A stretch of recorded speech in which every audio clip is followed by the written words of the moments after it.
Okay. Everybody, it's my pleasure tonight on Beers with Bill to introduce, I actually would describe him as artist in residence for KickOff.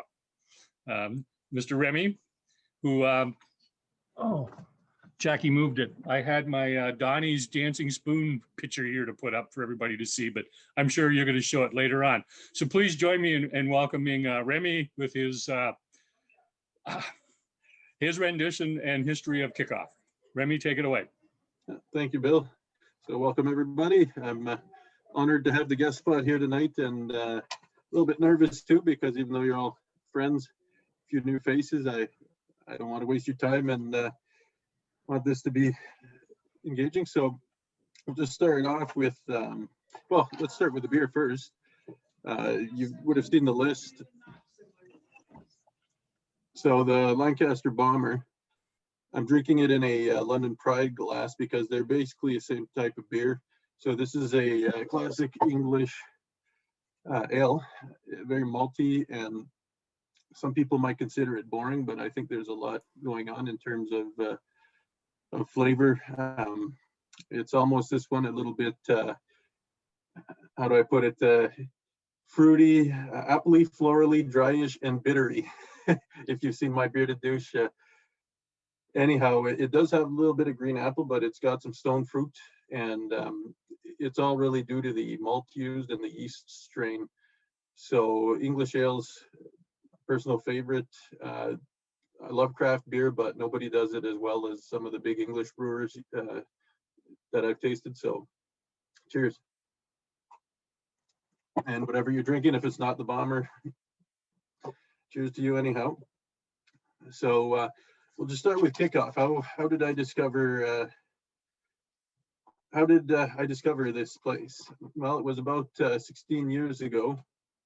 I was new to the area and wandered in one day and just thought it's a very unique place. And at the time, it had a lot of interesting beers to offer. So this was before the craft beer explosion, which means you had stuff like, Mill Street, Guinness, Hogarden.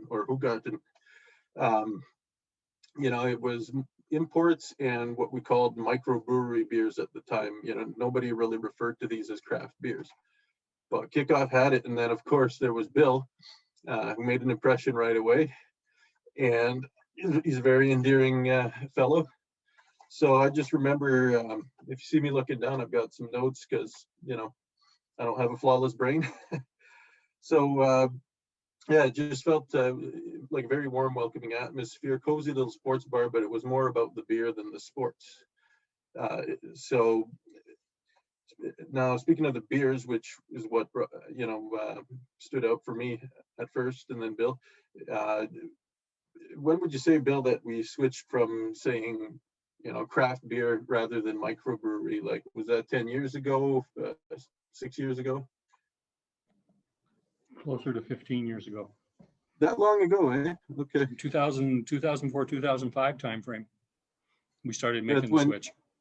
Really, because I don't remember ever calling it that. It was just microbrews. But anyhow, it's just a curious little thing of how time flies. So, yeah, Bill doesn't hesitate to speak frankly, and so many times his words have brought up my spirits when I've dropped into KickOff, if it was a hard day due to school or just something going on in personal life, and so I really appreciated that. So I'd like to go on to KickOff as a community, and so you could drop in by yourself, plop your butt into a seat, and you'd feel right at home. There'd be nobody looking at you strange, like, what's this person doing here? And Troy as well. It was more Bill who'd be there, but Troy, when he's there as well, he's always open to talk. And he's got both men have great life experience, going back to the military, and then Bill with all of his business endeavors and all the different fields he's worked in. So we've all benefited from Bill's advice, and Troy as well, us KickOff regulars. So I'm just curious, Bill, what would you say is the most common piece of advice that you've given at KickOff? What would us schmucks usually come to you with or for? Usually recommended people go to Molly's. Yeah, yes. So when somebody comes in, you know, what's your cheapest beer? Do you have Bud? Do you have Blue? Off you go to Molly's, which was just down there. Actually, the favorite line was always, "Are those really beers?" Yeah. And that was an indication that, yeah, it was time for them to send them a little further down the street. Absolutely. So, yeah, so one thing that was interesting is, for me personally, I'm sure for some of you, Bill and Troy, provided me with some insight into politics and religion, which, you know, those are hot button issues. Don't, the adage goes, don't discuss politics and religion, but KickOff was a safe space for that, if you want to call it that, you know, and so Bill actually helped me to tolerate religion more, just, you know, due to my upbringing. I had a few issues with religion, but he helped me to see, you know, make the distinction between dogmatists and pragmatists. So that's something I very much appreciated. And Bill was always one to push respect.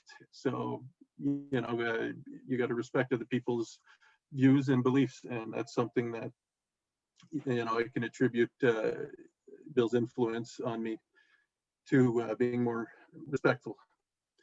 Even though, you know, I'm not always the most respectful person, if you know me. I still run off my mouth, but so there'd always be regulars at the bar. You could drop in there. The foosball was a big thing, and there'd be somebody always ready to throw down a game of foosball, sometimes myself. If I was bored, nobody wants to play, somebody walks in, first thing I ask them is, hey, do you want to play foosball? They look bored, and you could get a game going on. So you'd also be euchre, very popular one at KickOff. And then after a while, we all would say, you know, KickOff is like Cheers, everybody knows your name. So it's a place you can go be alone but not lonely. So that's important for me, because a lot of places you can go be lonely but you're not alone. So what I'd like to do right now, I'm just going to share a screen and show a few photos. There's a few people who, I know most of us were former regulars, but a few people here have not been to KickOff. So just a quick little review. So I'd like to say that I would drive in with that blue car there, but there's Bill's truck beside it. Can you all see the photo okay?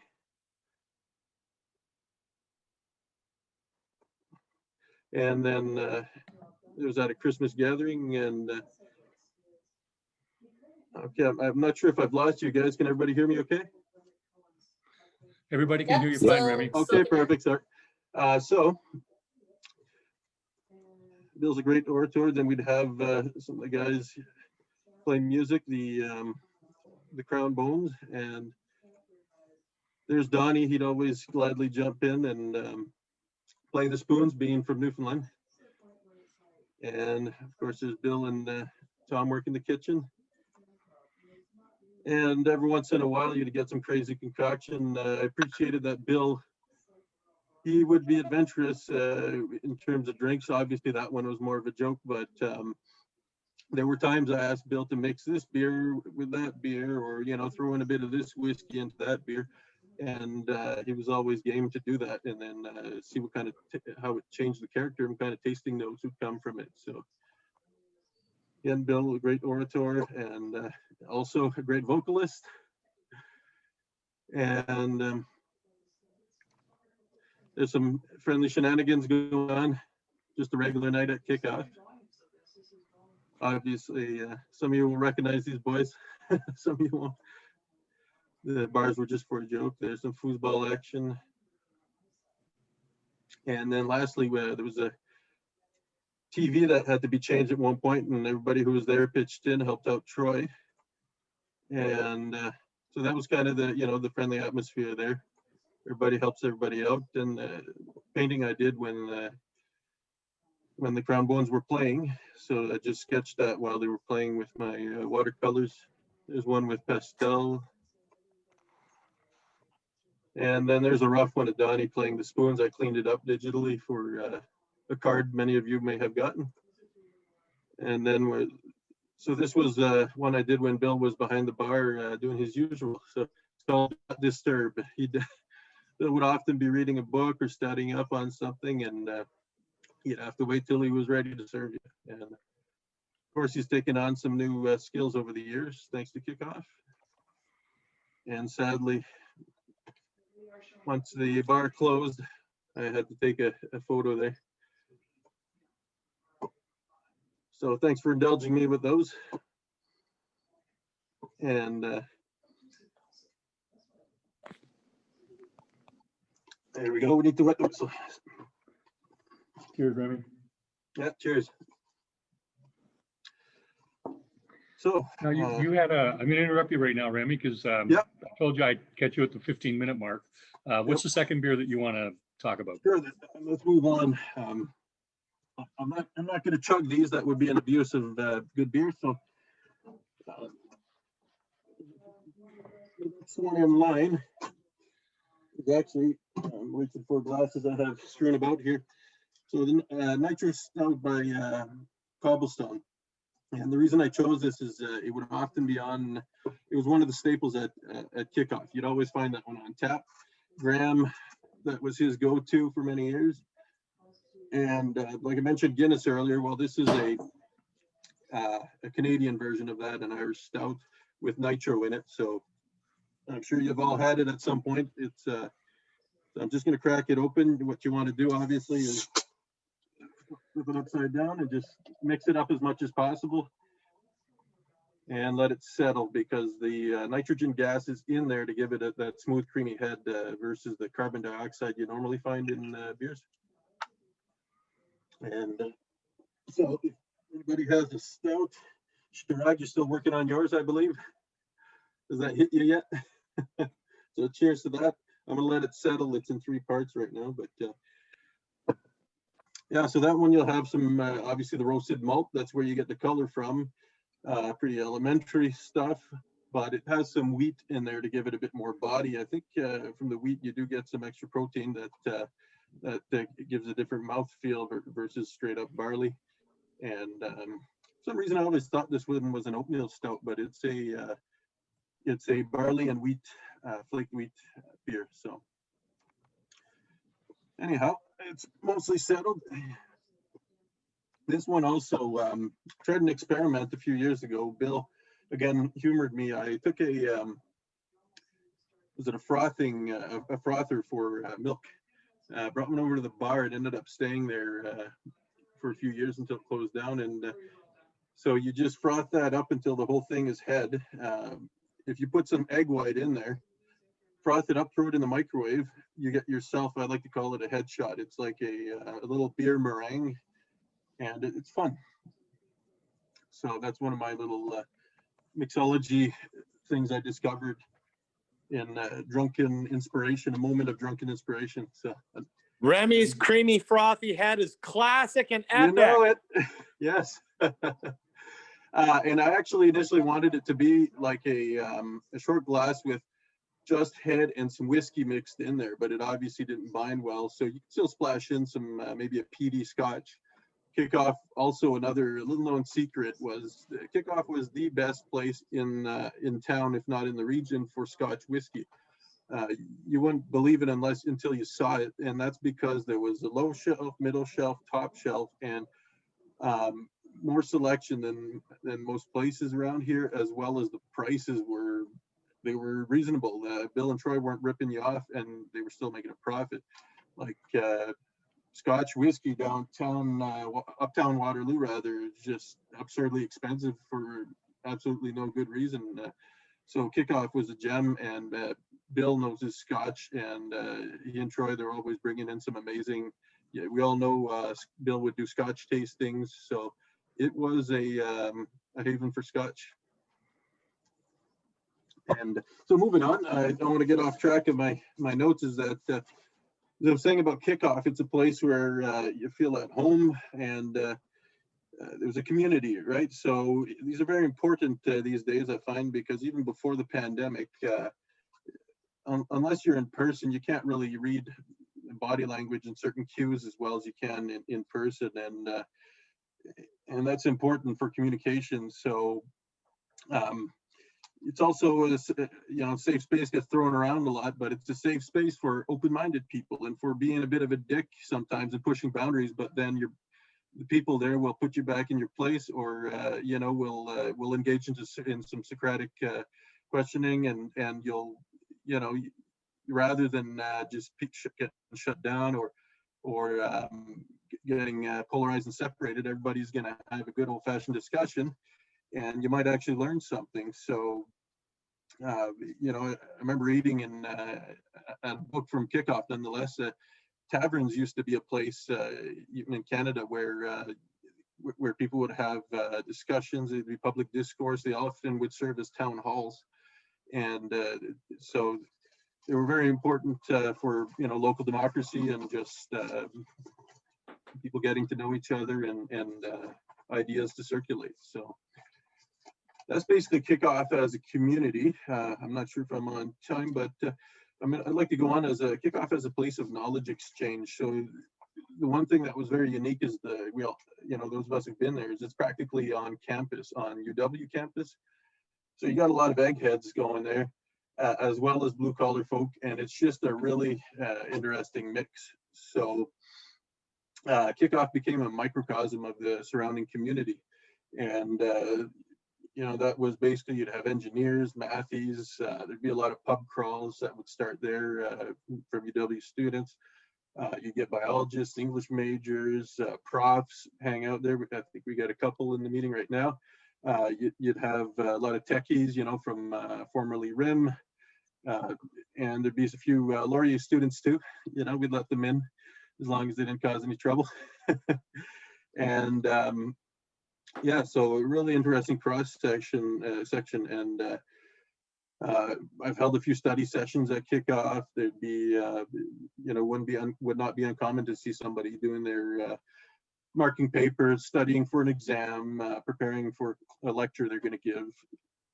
So we've all seen the Korean, the Kendo Club, the Korean Student Club will be there. I remember early 2000s, it was fantastic. They would make so much noise. They had a great time, and then had some interesting traditions too that maybe a story for another time. But then we'd have the Kendo Club. They kept coming around for just until even just before the pandemic. They'd have their big wooden swords, and it was kind of neat, just to see people dropping in, being themselves. And so for myself, I've had discussions. I have a science degree, just biology, which is cool, but I love math. I'm far from being a mathematician, but I've had discussions, with some mathematicians on things that expanded my knowledge.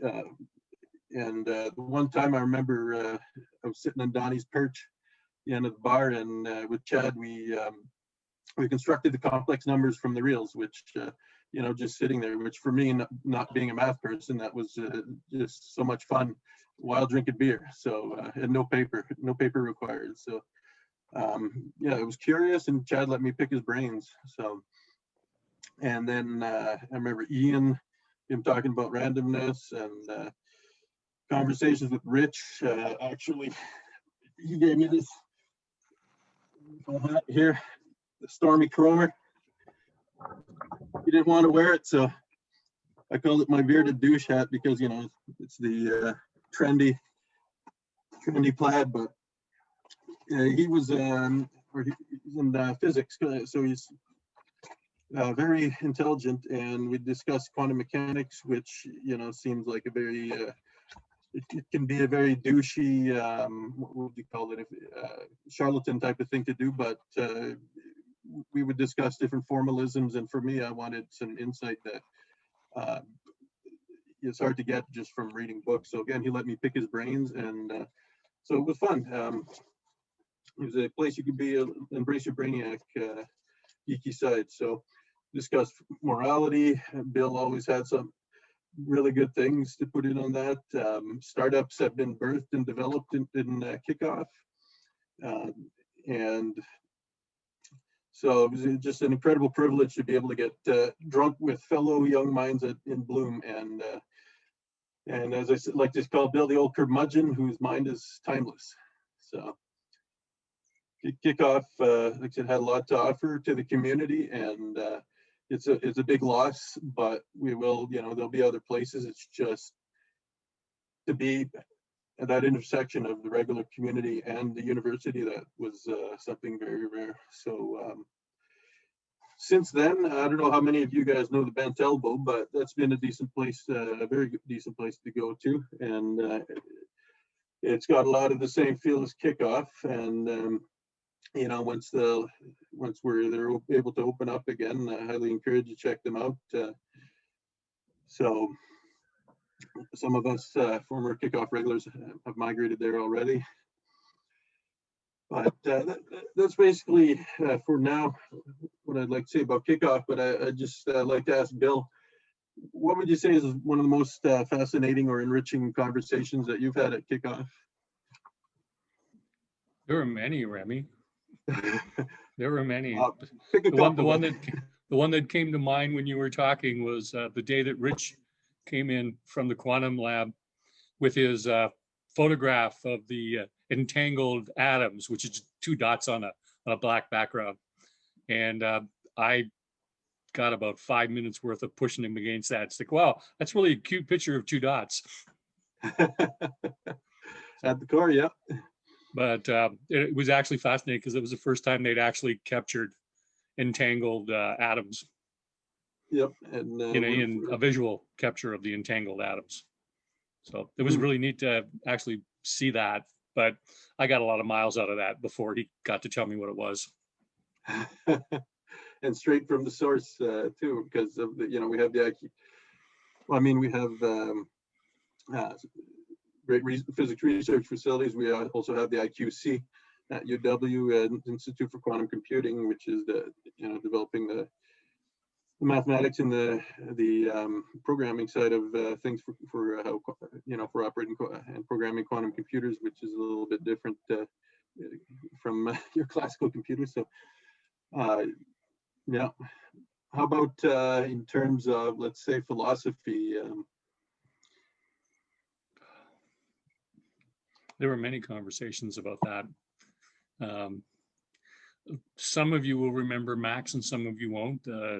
Retired professor emeritus from Wilfrid Laurier Business School. And Max was always good to have a long-term view of things in a conversation. And I remember having many conversations with him before he got into his 3rd beer. He got into his 3rd beer, conversations changed a little bit. So yeah, that was a great one. So at this point, I'm gonna jump into the Chromeboom Comics. So the thing about KickOffs could go on and on, but I wanted to just discuss, for me personally, what made it so special and unique, and what I think everybody who's been there might agree is that microcosm of the community, and that cross section of personalities and brains. So as some of you know, I do my own little silly comics, and call them Chromeboom Comics. And I was lucky last year to have Steve Innocente of Innocente Brewing here in Waterloo approach me and ask me if I wanted to do a label for him. So I did. I designed this beer can label, and he wanted to be satirical, and so he had a graphic designer who he parted ways with, and I won't say too much more except they weren't too comfortable doing something like this. But I thought, sure, I'm all for shitting on our politicians. I know they work hard to serve us, but they also deserve some how do I put it? They deserve to be shit on sometimes, because they also do a lot of damage if they don't do their job right, or if they so it's a lot of you will have seen it, and it's Ford and Trudeau. I'll let me see. I'll do this quick share screen of the logo. And Steve was also nice enough to sell a couple of my T-shirts at his brewery, because I walked in one day and had them. Was wearing a T-shirt, and he said, "Oh, you selling those?" And There we go. So this is a triple IPA. I did not recommend it as a beer tonight, only because I thought, in my ignorance, I guess I thought it would have been sold out. But you can still get it. He's still selling some. Let me see here, make that big. He's still got some in the fridge, and it's a really nice, strong IPA with a lot of fruit flavors come through because of that, all of that hop, and especially the El Dorado and Amarillo.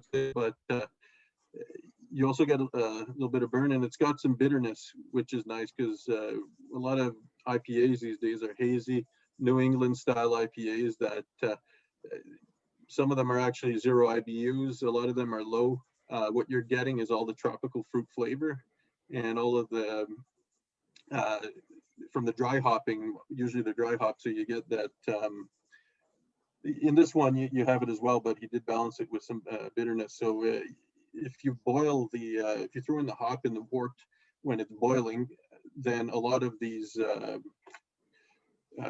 lighter components, the volatiles from the hops, the aromatics that'll give you the the more tropical fruitiness, that's gonna disappear. It'll boil off, so you'll be left with a lot more of the pine and pine resin and grapefruit type of bitterness. But if you just dry hop with the right hops, you're gonna get all that all the fun fruit flavors. But myself, I like to have some bitterness. So in any case, yeah, everybody remembers Trudeau's drinking or speaking moistly comment, and then Ford, in case you didn't get it, he had said people not respecting the lockdown rules, that those people must be a few fries short of a Happy Meal. So that was the joke there. Must be a few beers short of a 6-pack.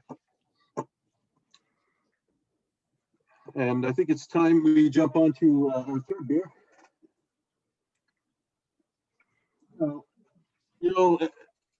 Every beer drinker who's, craft beer drinker who's been on a pilgrimage, and Bill started off with imports and with some of these classics.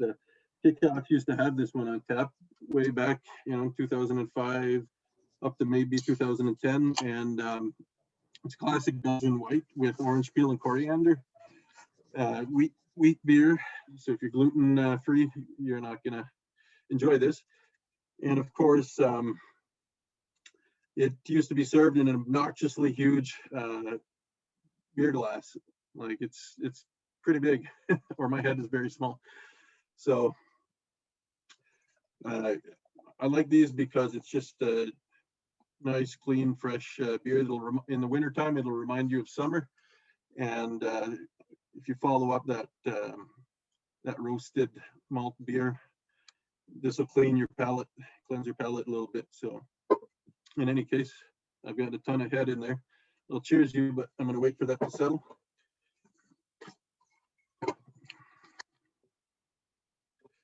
Well, I was going to ask if anybody, I'm looking at the chat. I see there's a lot of activity. I'm going to let Bill keep an eye on that. So we'll move on to Chromeboom Comics. Basically, my wanted to share some that were inspired at KickOff, that I've drawn at KickOff, and so go back to share screen, and I'll just give a little description there.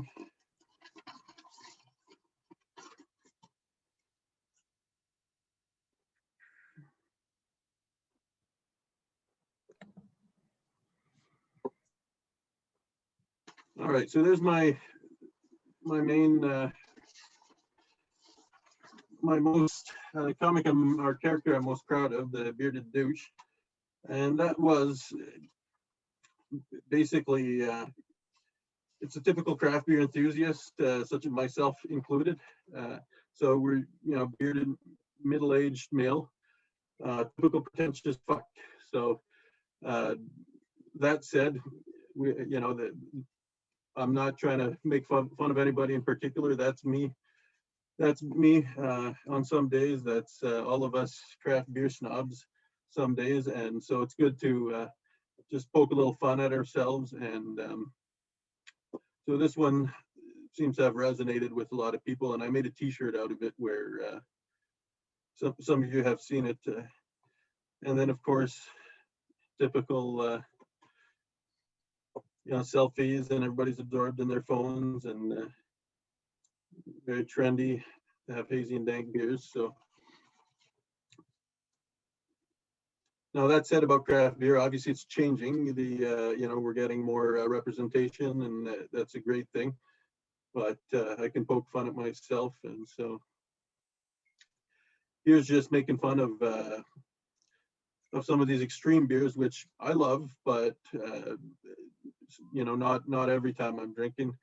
As has been discussed in some of these talks before, some of them, it's easy to mask off flavors when you heavily hop it, or you just have a bad batch, throw it in a bourbon barrel and see if the oak and the booziness rescues it. So in any case, that's my cynical take, but I love those beers. So don't take it. I hope you don't take it as my condemning them. It's just they're to be enjoyed in small doses. So this one here was from KickOff. So it's can everybody read the font okay there? Bill, is that okay for you? Remi. Sorry? It's okay, Remi. Okay, thank you. Yeah, so this one is about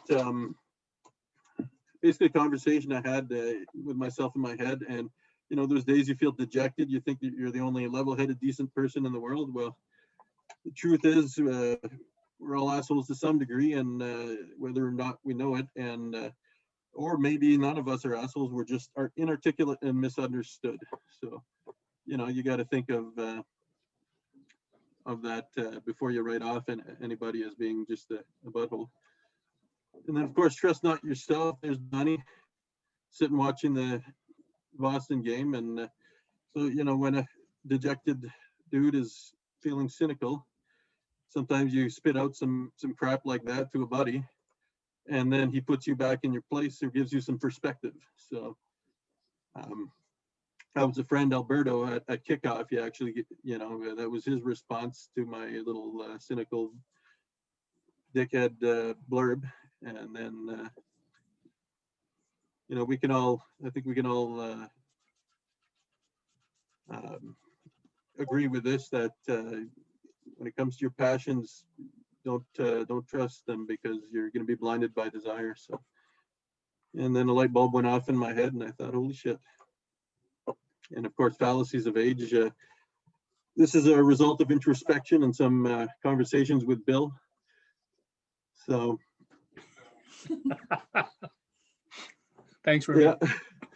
So I mean, it's a little bit wiser one, and it's not it's just, I can't claim to be necessarily wise. It's just things other people have said, and things I've realized. So hair people problems. Sarah, you were there for this one. So somebody had commented, "Oh, nice hair." Well, it only took a couple minutes to do, and then of course there's good old Wes. Guess how long it took me to do this hair? No time. And then, well, how long does it take you to trim that beard? Well, that's different, man. And then of course, here's Mr. Baldy. You guys are funny. And that's a play on the fact that I don't put faces or heads. So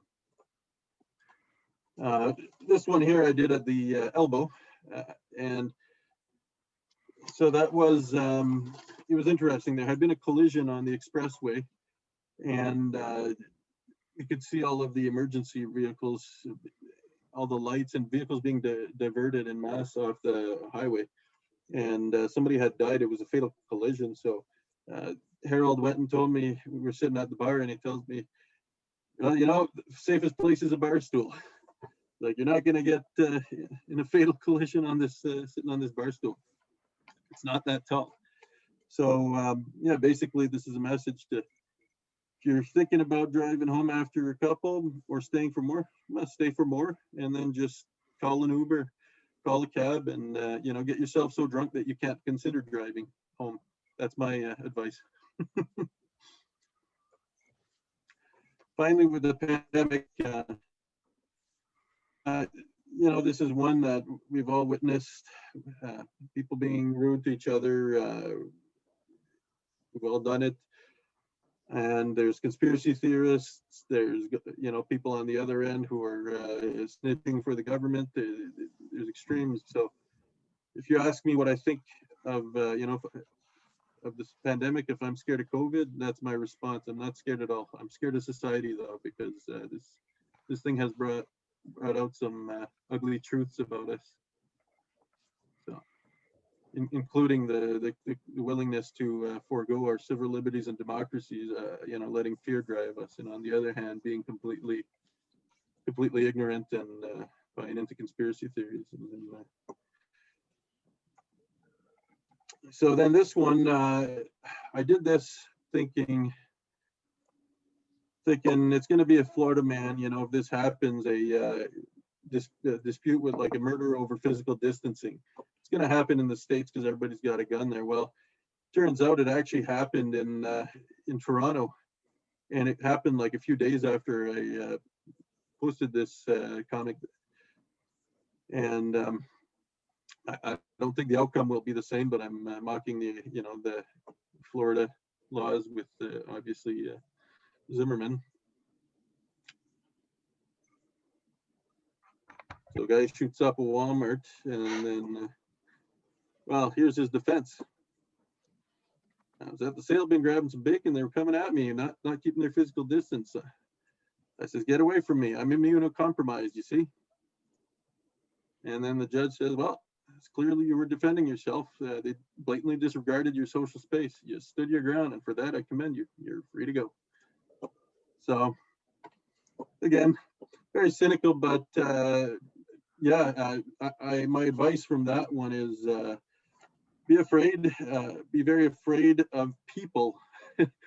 So bite your tongue off if you need to, because it'll hurt less than a bullet. And that was at an LCBO in Toronto that happened. The two had a dispute in the store, and then they left. And in the parking lot, the one guy just pulled a gun and shot the other guy, and that was the end of that. He got arrested, but you know, you got to watch yourself before you jump on your high horse. And I work at the LCBO. Weekend job, and I've had to catch myself. You know, the nerves are frayed. Everybody's on edge, and somebody comes in and is really rude. You know, I have to be nice, because otherwise it can easily turn. And I had a panhandler outside the store want to fight me. He threw down and got up and was ready to come at me, and so I just went right back in and called the cops. And so it's, you just, you know, got to remind yourself, don't engage, be tactful, and people are on edge. So that's a sad note to end on. I just realized that's what I'm ending with. But I'll just add on a happier note, my comics, yeah, I do them for myself for fun. I hope people appreciate them. I did them with no face and no head, because I figure I did them as an excuse for people to read the words I was writing to start with. And then also I thought the body language tells everything. So, you know, you can leave the face to people's imagination, and you can have fun with the hair. And although I have done a few comics with, you know, fully drawn human being, it's just, I prefer to have it a little bit more abstract. So you'll see, it should have been in the message with the link or the description that I've got them on my website with a few other things, as well as at Chromeboom Comics on Instagram. I don't have everything there, but you know, I'm building on it, and I'm just doing this for fun. So if you guys find some enjoyment and want to share them, go for it. Otherwise, nothing lost. And I try to get them to make people think a little bit, because they're the result of, like, say, going inside my own head and having conversations with myself, or processing conversations with other people, and then putting it down on paper with what skills I have. So, Well, Bill, that pretty much wraps it up for what I had written down. Being a blabbermouth, I always have stuff to talk about, but should we go on to the final beer before we decide what to do next? Absolutely. Okay, so the final one, there we go, is Mad Tom. Why? Because it's a West Coast IPA, which means it's bitter. It's got a good malt backbone. It's classic. You've got that grapefruit and bit of pine coming through, and so you know, this was one of them that back in the early days when I started going to KickOff, something like Mad Tom was just mind blowing. It was like, wow, this is craft or microbrewery, or when we started calling it craft, this is craft beer, and you know, this is hoppy beer. So you got so much diversity today, but this is the OG IPA. I'd like to say that style of. So whatever you're drinking, cheers, I say to you, and don't forget, lest we forget amongst the trends, that there still are some solid beers that have not changed, because a lot of brewers keep the same name for their beer, but they changed the style. Some of them have gone with the same name of IPA. They've gone from West Coast to New England, which is, you know, East Coast, which is an entirely different beer. I wouldn't, just because they have IPA in the name doesn't mean anything. So it's good to see that some of the standards remain. And so a good craft beer equivalent, just so you don't think that I'm foregoing craft beer, is I had an Anderson IPA that, out of London. That's a solid classic IPA. Lots of grapefruit, orange, a little bit of stone fruit in there too. And what's another one? Henderson's makes really good beers. Out of Toronto, they got a Pearson Express, excellent IPA as well, West Coast. So. Cheers, Remi. Yep. Badlands. Badlands, yes, thank you, Matt. So one of them that's come up quite a bit in my little circle of friends is the Badlands beers out of Calidon, and they're doing some really cool experimental and flavorful stuff. So I'm seeing a couple things pop up now. The Octopus Wants to Fight. Yes, that's another classic they haven't messed with. You can go and get plenty of that, the flavor you're looking for in that IPA. But Bill, should we go to some of the comments? Were there any questions you want me to address now, or Yeah, go ahead.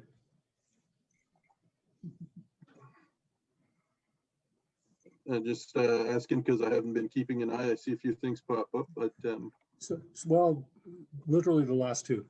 How did you progress in your style from Graham? Oh, okay, for my art, it's basically just trying different things, and I have an 8-month certificate from Sheridan way back in 02, 03, and that's where I learned how to draw. And you don't learn how to draw really until you start drawing naked people.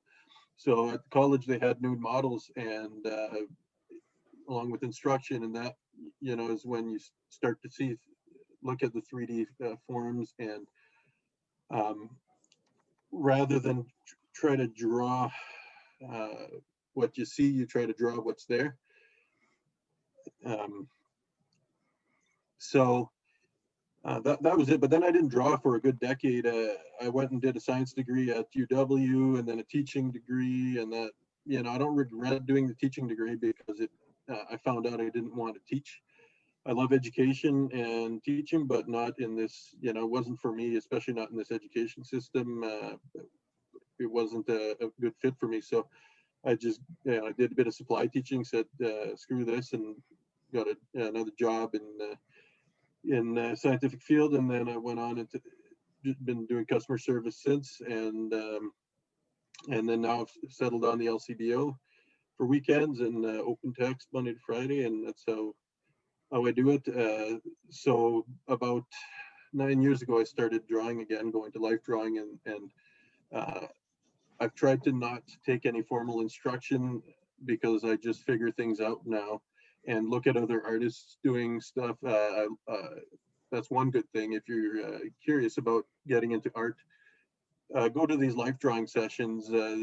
People think it's for artists and you're going to be intimidated, but it's very open. And I actually did some drink and draws, had them at Arabella, and then I had one at Patton Social where I'd have a model, a costume model pose, and you could drink, eat some snacks, and draw right there in the bar while the model would hold different poses. And it was a lot of fun, but that was hard to keep going and to schedule. So yeah, with the drawing, and another thing, how I develop my, or develop my style is look at a piece of art, say I like that. How does the artist do it? What do the strokes look like? If you see brush strokes or marks, and just try to recreate that and figure it out. It's like language. You don't learn language by being programmed, by memorizing grammatical rules. You do it by being exposed to it and deriving those rules yourself. You infer them, right? It's so you're not programming a computer. It's more like AI and deep learning versus old style low level programming. So you got to just train the machine, train the brain, and be exposed to it, and then you can go and write down the instructions to remind yourself. But yeah, so it's the same with art. I think a lot of people will go and learn from an artist, will take some lessons, and then they mimic that style, and they don't really feel comfortable outside of a certain set of materials, or they don't know how to do their own, find their own style. So yeah, and try doing stuff when you're drunk. That's or when you're whatever drug you like to do. Let your mind's a third eye open up and go with the flow. And with me, my mind will open up sometimes when I'm depressed, which is kind of strange, but you can find some great inspiration and also creatively, maybe even intellectually, when it's counter to some of the science. But I've noticed sometimes in a depressed state, something else opens up that gives you perspective that can produce a unique result. So, and with the winter we're having, it's not it's not hard to get into that mindset. So, yeah. So I have a couple more questions, Remi, if you don't mind. Yep. And the first one, got a 2-layer response for you. Okay. Gary's curious as to how do you find dealing with the LCBO? It's fine. I mean, so a lot of the shit that people don't like and that brewers have to deal with, its head office. I mean, it's a big, we're a massive corporation, massive organization, and there's bureaucracy. So, I mean, for me, I love my coworkers and the atmosphere and the customers for the most part. And there's some great learning programs there for advancing your product knowledge. And we used to have tastings before COVID. Now there's none. So it's just, you got to buy the stuff that you want to try. No discounts. And, I don't have too much trouble from head office. It depends on the management a lot, how things go in your store, how happy you'll be. And there's a union, which is nice because on the one hand, you have the common complaints of you'll get some of these people who get in, they're set, they're protected by the union, they're full time, so then they stop giving a crap and they stop working basically, and they keep getting paid. But that said, it doesn't really matter because I'm happy to know that I can't just arbitrarily be cut.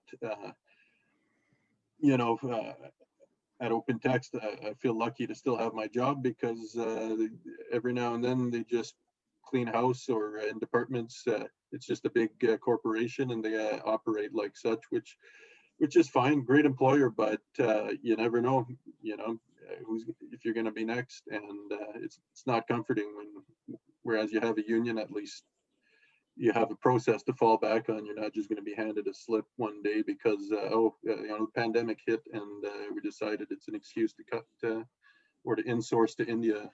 So anyways, the LCBO is all right. It's a mixed bag as with most places, but it's too bad that a lot of craft brewers, the process of getting in is tough, but and we're a big monopoly, but the average employee is just somebody like me trying to make ends meet and be able to pay the bills and drink beer. Graham has questions. Which artist is your favorite, or which artist is the biggest influence on your art? That's a good question, because it depends when you ask me that. And right now there's basically like one Korean artist, because I got into watercolors a couple of years ago, and so I think I'd have to send his name, but he has really incredible skills with watercolors and making great portraits, and also some great atmospheric urban sketches. So, and with Instagram these days, it's incredible what you can see. There's so many proficient artists, a lot of them from Russia. The most I've seen is Russia and South Korea. It's just very skilled and prolific, and constantly churning out incredible pieces. There is one actually. You know what? His name is easy to remember. Bupi, Bhupi, Canadian master watercolorist, and he does a lot of paintings for around the world. But I think he's based out west, Saskatchewan, Manitoba, somewhere there. And I recommend him if you like watercolor and urban sketches. I'm going to close with the two questions I always ask everybody. Remi, if you could go back in time, what advice would you give your younger self? That's just to stop worrying so much. Just I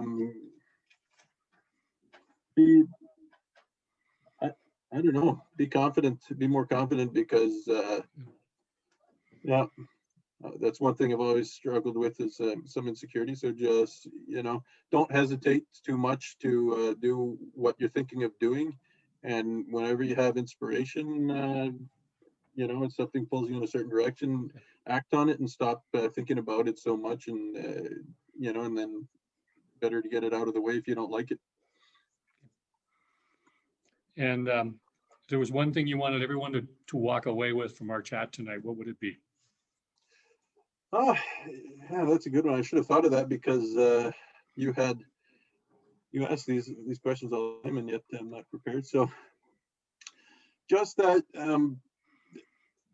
let's go with beer. Don't forget where these good beers come from. Like, for me, English beers are the best, English and Belgian, but these English ales, if there's one that I could have for the rest of my life and no other beers, it would be that. Enjoy the craft beer, but don't forget to dab back into the Europeans now and then, because you're gonna forget what you're missing. Because I got really carried away in craft beers for a while, and I was ignoring imports, and then I got back to it, and I'm like, I need to have a bit of each. Remi, thank you for taking time tonight to be with us and give us your thoughts on KickOff. I want to remind everybody, next week, Rob Byrne from Shortfinger and Sam from Sada City are going to be on. We used to host the Wax Poetic poetry reading and collab beer release every year, but this year we're going to be doing it online, and Rob will be releasing a limited number of bottles for everybody in the KickOff Annex community if they wish to purchase them. And that leads us into February, which is the birthday month. We have Halo Brewing on, Third Moon is coming on. And then for my birthday, Graham Spence from Block 3 is going to join us. So once again, Remi, thank you. Appreciate you taking time and sharing with us your thoughts on KickOff. Thank you. Thank you, Bill, and thank you everybody for joining and giving me your time.